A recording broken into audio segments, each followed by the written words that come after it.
going to talk about, well, for those of you that have never been here, I survived 17 years straight in the New York City Department of Corrections, most of those years in the maximum security prison system. And today we're going to talk about, because someone asked me a question, Beans of Green asked me a question in the comments on where do they hide weapons? Where do the prisoners hide weapons inside of the prison? Some of the guys are very ingenious. Some of the guys in there have some level of intelligence. Their criminal thinking is really unbelievable. So let's talk about some of those places that they hide the weapons. I'll tell you some of the ways that they make them. I did do a brief video on this in the past, a long time ago. Definitely time for my new viewers to hear a little bit of this again.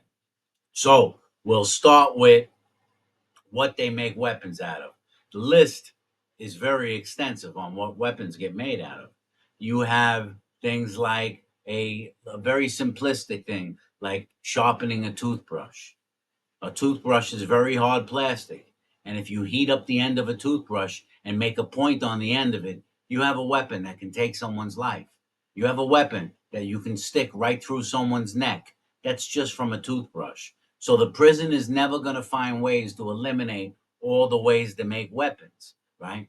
You have scalpels that come into the prison.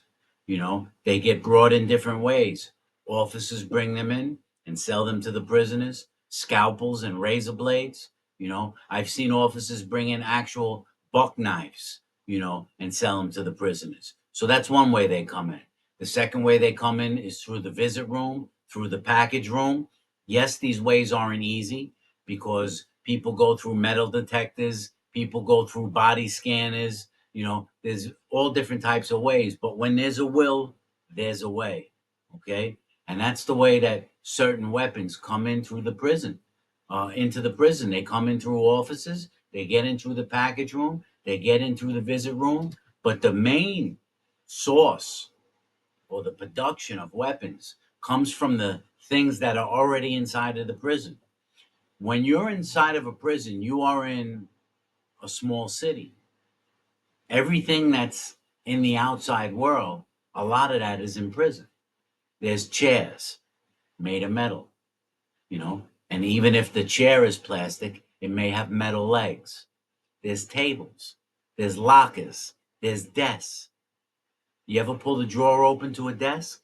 And on the side of the drawer are those two long metal like brackets that lets the desk slide open and close? There's hundreds of desks inside of the prison, right?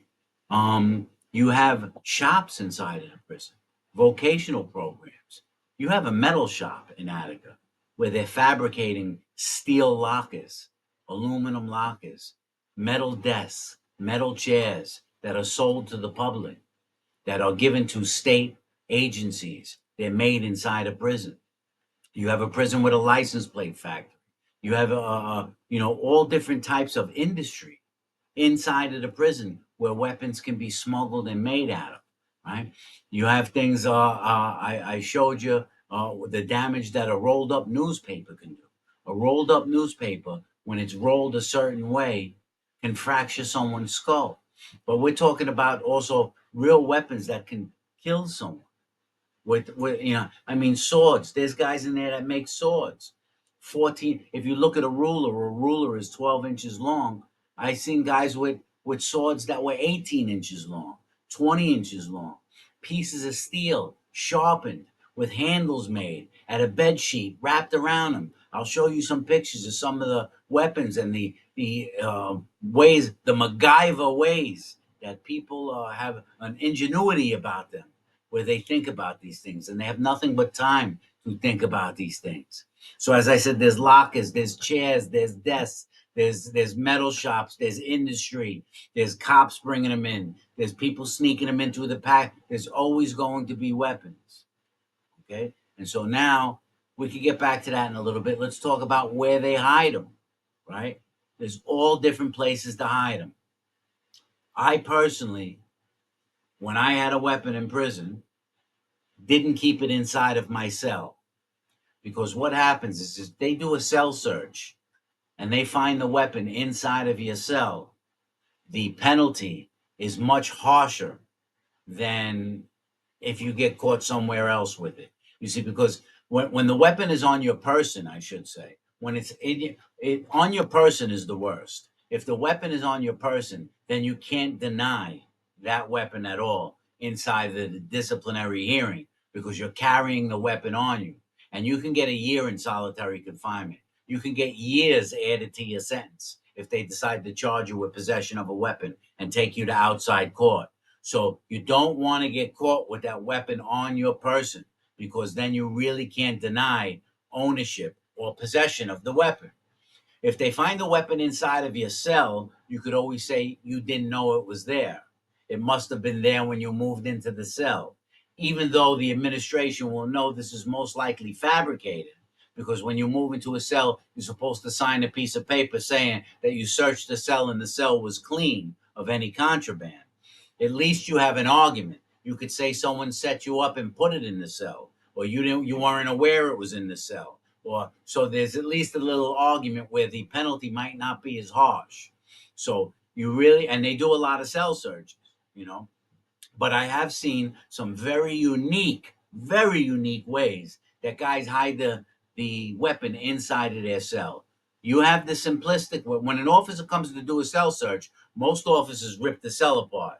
I mean, they're going through everything from top to bottom with a fine tooth comb. You have some officers that do a lazy cell search, right? They're not mean officers. They're not nasty. They don't want to throw your stuff around. They don't want to give you a hard time, you know. And then you have officers that are a little more thorough. But then you have cell searches where they have information where they believe you might have something in there, and they completely rip your cell apart.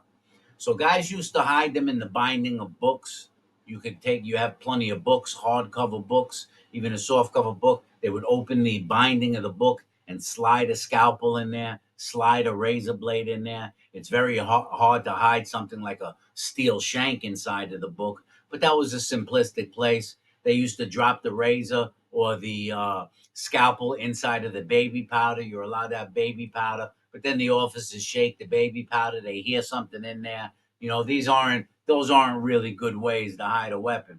You know, guys would put a little hole in their mattress, hide it inside of the mattress. But these days, when they do cell searches or facility searches, they may take your mattress and put it through a metal detector. They have metal detectors that they on wheels that they wheel right up to the company when they're doing a cell search of the whole company. Right. So it's just different things for you to think about. But a couple of the unique ways, especially that my friend Eric showed me. My friend Eric hid a weapon in his cell, and then he told me, "Fish, go in there and see if you could find it." He goes, "And you could rip my cell apart if you want." It was a cool game. I says, "Yeah, let me go in there and see if I could find it." It was a challenge, and I searched Eric's cell up and down. Then he told me there were two weapons in there, and I could not find either one of them. I went through everything. I tried to think like an officer. I thought like a prisoner. I tried to use whatever intelligence I had. And I sat on his bed looking at everything, trying to imagine where he hid this thing because there's very limited options inside of a cell, inside of a steel cell. You know, you cannot putting it in the wall. The walls are made of steel, you know. Um, we're allowed to have a garbage pail in our cell. And what he did was he made a false bottom to the little garbage pail. He put the bottom of the garbage pail on a piece of cardboard and he stenciled it out so it was the same size as the bottom of the garbage pail. And then he put some white paper, just like this, white piece of paper, over the cardboard. And then he inserted it inside of the garbage pail. And when you looked in the garbage pail, it looked like that was the bottom of the garbage pail. It didn't look like a false bottom. And then what he did was he tied the weapon underneath the false bottom. He had a way that he attached it there. And then he slid the false bottom into the garbage pail. And then he took a little red spaghetti sauce and a piece of spaghetti and he glued it to the bottom of the garbage pail. So when you looked in the garbage pail, it looked like an empty garbage pail with some spaghetti sauce and some spaghetti laying on the bottom. And even if the officer turned it upside down, you weren't able to see it. And it was so unique. It was so well done that he fooled me. I couldn't find it. And he went through quite a few cell searches and they didn't find it. Another thing that he did is he went to the corner of a cell and he had a nice sized weapon, a 7, 8 inch piece of sharpened steel, and he laid it on the lip of the floor. On the floor of the cell is a little lip, and he laid it on the lip, and then he took a couple of tubes of toothpaste and he squirted it all over the weapon. And then he used his ID card with a little water to smooth out the toothpaste, right? And the weapon was hidden inside. Then he got some paint that was the same color of the cell. And after the toothpaste dried, he painted over the toothpaste. And it just looked like an addition to the cell. You would never look at it twice. And that weapon was always available for him to get if he needed it. And he went through many cell searches, and they missed that as well. So those were ways that guys would hide it inside of the cell if they wanted to keep the weapon inside of the cell. As I said, I would never keep the weapon on my person or in the cell. What I would do is I would keep the weapon hidden somewhere inside of the facility that I can quickly get to if I needed it. But this way, I don't have any possession or ownership of it, and I can get to it quickly if I need it. So I would hide it outside of my cell. There were slop sinks that were community areas. It depends what type of prison you're in, Or you can take it to the yard. You can sneak the weapon to the yard and hide it inside of the yard somewhere. Of course, they do searches of the yard. They use metal detectors in the yard, but the yard is so big, and your brain is pretty big too. And you can figure out ways to hide these things. And if they discovered them, then you would just make another one. You know, I would hide them at my job. I have a program. I worked in radio and television repair for a while.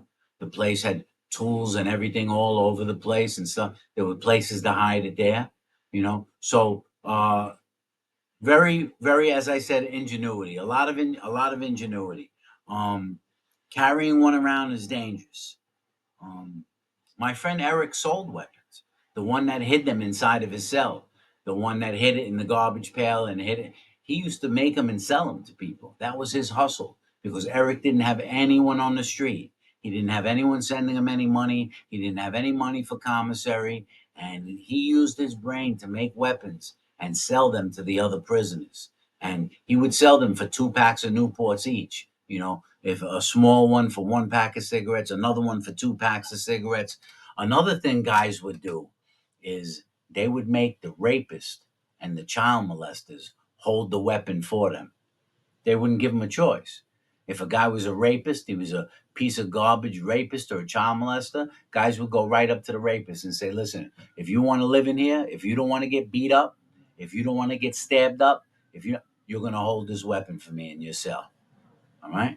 Otherwise, you're out of here. We're going to kick the shit out of you, and you're going to end up in protective custody. And we're going to tell everyone you're a rapist or tell everyone you're a child molester.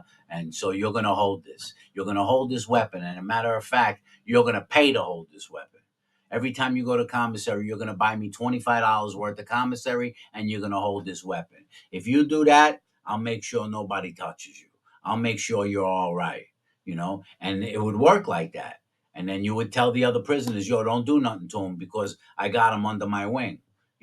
I would personally never do that. I would just beat up the child molester or the rapist. You know what I mean? I wouldn't want to have any dealings with them. But a lot of guys would do that. They would use them as mules, what they call a mule, to carry the weapon.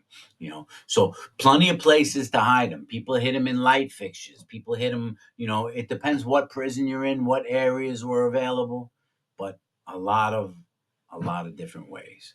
There's always going to be weapons inside a prison. All right, listen, let me wrap this up for now. Oh, the names of them, they called them shanks, they called them bangers. That was really it. Those were the names. A piece, everyone heard of a piece. Yo, you got a piece, you got a banger, you got a shank. You know, there's probably some other names for it too, but I'm drawing a blank on them right now. I'm wrapping this up.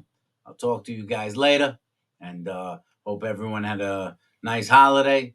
And Take care of yourself and each other. Those were the words of Jerry Springer. Take care of yourself and each other. I'll see you guys later. Take care.